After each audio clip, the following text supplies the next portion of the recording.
اونٹ جنسی ملاپ کے بعد آنسو کیوں بہاتا ہے؟ اونٹ کا گوشت کھانے کے بعد وضو کرنا کیوں ضروری ہے؟ رسول اللہ صلی اللہ علیہ وآلہ وسلم کے پاس ایک صحابی آئے اور عرض کرنے لگے، یا رسول اللہ، اونٹ کا گوشت کھانے کے بعد غسل کرنا کیوں ضروری ہے؟ اونٹ جنسی عمل کرتے آنسو کیوں؟ بسم اللہ الرحمن الرحیم۔ قرآن پاک کی سورۃ غاشیہ میں اللہ پاک ارشاد فرماتا ہے، کیا یہ لوگ اونٹوں کو نہیں دیکھتے کہ انہیں کیسے پیدا کیا گیا اور آسمان کو کیسے بلند کیا، پہاڑوں کو نہیں کہ کس طرح گاڑھا گیا اور زمین کو کیسے بچھایا گیا؟ غور طلب بات یہاں یہ ہے کہ ہر چیز سے پہلے اونٹ کی خلقت کو کیوں اللہ پاک نے منتخب کیا؟ اس سلسلے میں مفسرین نے بہت کچھ تحریر کیا، لیکن یہ چیز واضح ہے کہ ابتدا میں روئے زمین سخن مکہ کے عربوں کی خصوصیتوں کی حامل ہے جو اسے دوسرے جانوروں سے ممتاز کرتی ہے۔ حقیقت یہ ہے کہ وہ اللہ کی نشانیوں میں سے ایک نشانی ہے۔ پھر یہ بھی بعض جانور ایسے ہیں کہ جن کے صرف گوشت سے فائدہ اٹھایا جا سکتا ہے، بعض ایسے ہیں کہ جن کے صرف دودھ سے استفادہ کیا جا سکتا ہے، بعض ایسے ہیں جو صرف سواری کے کام آتے ہیں، اور بعض صرف بار برداری کے کام آتے ہیں۔ لیکن اونٹ ایک ایسا جانور ہے جس میں یہ تمام خصوصیتیں پائی جاتی ہیں۔ ناظرین، آج کی ویڈیو بنانے کا جو مقصد ہے وہ یہی ہے کہ آخر اللہ پاک نے اونٹ کا ذکر ضروری کیوں سمجھا؟ اونٹ سانپ کیوں کھاتا ہے؟ اونٹ کا گوشت کھانے کے بعد وضو کرنا کیوں ضروری ہے؟ اونٹ جنسی ملاپ کے بعد روتا کیوں ہے؟ اونٹ کے عربی معنی خوبصورت کے ہوتے ہیں۔ اونٹ دو قسم کے ہوتے ہیں، ایک کوہان والے اور دو کوہان والے۔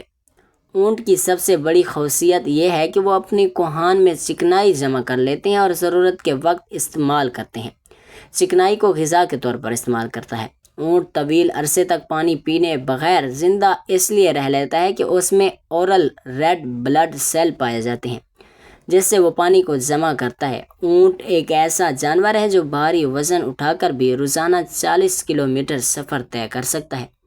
اونٹ 16 میل فی گھنٹہ کے حساب سے سفر کرتا ہے۔ اونٹ خود کو ہر طرح کے موسم میں ڈھالنے کی صلاحیت رکھتا ہے۔ وہ 800 کلو گرام تک وزن اٹھا سکتا ہے۔ دو قسم کے اونٹ بہت ہی مشہور ہیں۔ پہلا وہ اونٹ جس کی کوہان لمبی ہوتی ہے، دوسرا وہ قسم کا اونٹ جس کی دو کوہانی ہوتی ہیں اور 40 میل فی گھنٹہ کی رفتار سے دوڑتا ہے۔ اونٹ کے اوپر والے ہونٹ دو حصوں میں بانٹتے ہوئے ہوتے ہیں۔ اونٹ کی آنتیں اتنی مضبوط ہوتی ہیں کہ یہ سخت سے سخت چیز کو بھی بآسانی ہضم کرتا ہے۔ ایک دفعہ رسول اللہ صلی اللہ علیہ وآلہ وسلم کے پاس ایک اونٹ آیا۔ اس نے حضرت محمد مصطفیٰ صلی اللہ علیہ وآلہ وسلم کے کان کے پاس منہ رکھ کے کچھ کہا تو اللہ کے نبی نے فرمایا کہ خاموش ہو جا، اگر تو سچا ہے تو تیرا سچ تجھے فائدہ دے گا، اگر تو جھوٹا ہے تو تجھ کو جھوٹ کی سزا ملے گی۔ بے شک جو ہماری پناہ میں آ جائے اللہ پاک اس کو پناہ دیتا ہے۔ صحابہ اکرام نے عرض کیا، اے اللہ کے نبی، یہ اونٹ کیا کہہ رہا تھا؟ رسول اللہ صلی اللہ علیہ وآلہ وسلم نے فرمایا، یہ اونٹ یہ کہہ رہا تھا کہ میرا مالک مجھے ذبح کر کے میرا گوشت کھانا چاہتا ہے، اس لیے یہ اونٹ میرے پاس بھاگتا ہوا آیا ہے اور اس کا مالک بھی اس کو پکڑنے کے لیے پیچھے ہی آ گیا۔ اونٹ اپنے مالک کو دیکھ کر آپ صلی اللہ علیہ وآلہ وسلم کے پیچھے چھپنے لگا۔ اونٹ کا مالک کہنے لگا، یا رسول اللہ صلی اللہ علیہ وآلہ وسلم، یہ اونٹ 3 دن سے گھر سے بھاگا ہوا ہے۔ رسول اللہ صلی اللہ علیہ وآلہ وسلم نے فرمایا، یہ اونٹ تیری شکایت کر رہا ہے۔ اس بندے نے عرض کیا، یا رسول اللہ صلی اللہ علیہ وآلہ وسلم، یہ اونٹ میری کیا شکایت کر رہا ہے؟ آپ صلی اللہ علیہ وآلہ وسلم نے فرمایا، یہ کہہ رہا ہے کہ میں نے ہر آسانی اور مشکل وقت میں اپنے مالک کا ساتھ دیا، میں گرمی میں ہوں سردیوں میں اپنے مالک کی خدمت کرتا رہا، اب جب میں بوڑھا ہو چکا ہوں تو یہ مجھے اب ذبح کرنا چاہتا ہے۔ اس بندے نے عرض کیا، اے اللہ کے رسول، ہم اس اونٹ کو یا تو ذبح کریں گے یا بیچ دیں گے۔ رسول اللہ صلی اللہ علیہ وآلہ وسلم اس اونٹ کو 100 درہم میں اس بندے سے خرید کر آزاد کر دیا۔ اس کے بعد اونٹ نے نبی کریم صلی اللہ علیہ وآلہ وسلم کے پاس جا کر آواز نکالی۔ آپ صلی اللہ علیہ وآلہ وسلم نے فرمایا، آمین۔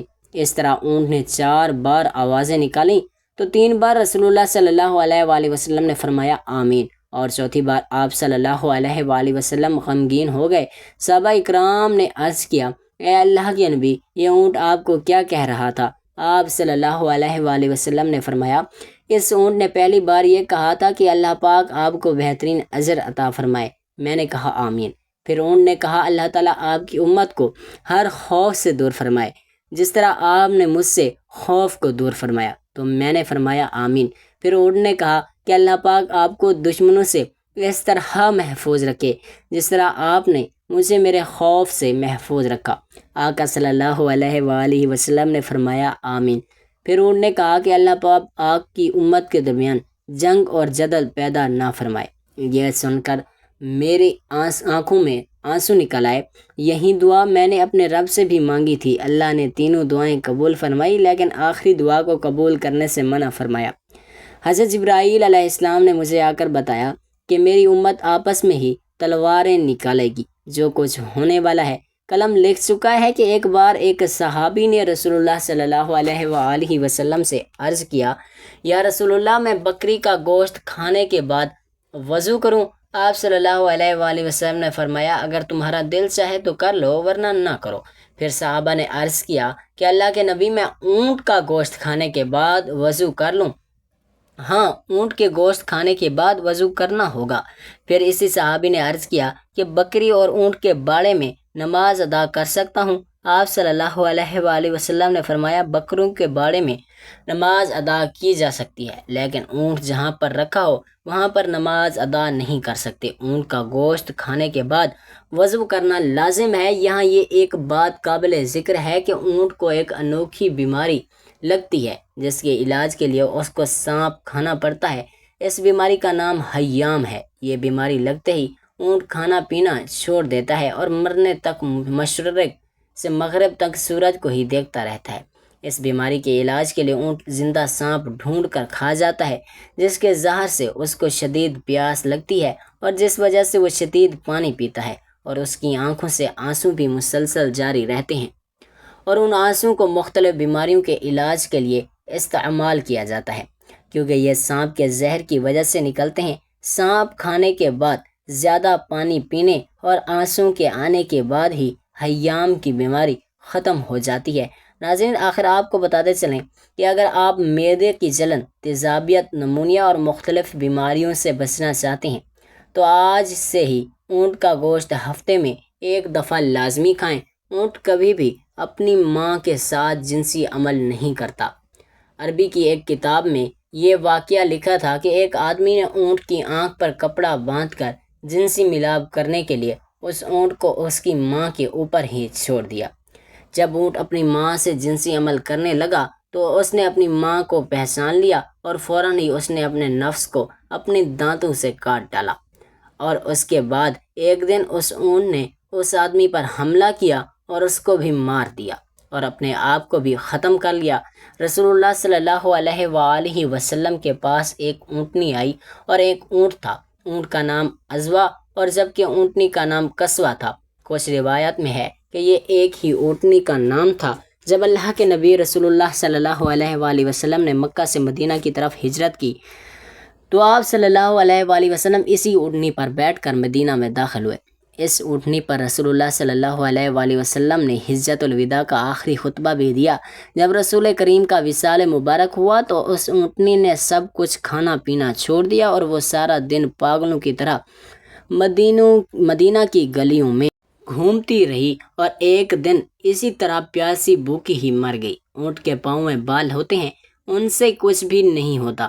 جب اونٹ پاگل ہو جائے تو اس کے منہ سے جھاگ جاری ہو جاتی ہے اور وہ کسی پر بھی حملہ کر کے اس کو قتل کر سکتا ہے۔ اگر گھوڑے سے کوئی آدمی گر جائے تو گھوڑا بھاگتا رہتا ہے، جبکہ کوئی اونٹنی سے اگر سواری گر جائے تو اونٹ اپنی جگہ پر ہی کھڑا رہتا ہے۔ اللہ پاک ہمیں دین کی مکمل سمجھ نصیب عطا فرمائے اور ہمارا خاتمہ ایمان پر فرمائے، آمین۔ ناظرین، کمنٹ باکس میں اللہ تعالیٰ کے 99 ناموں میں سے ایک نام ضرور ٹائپ کریں۔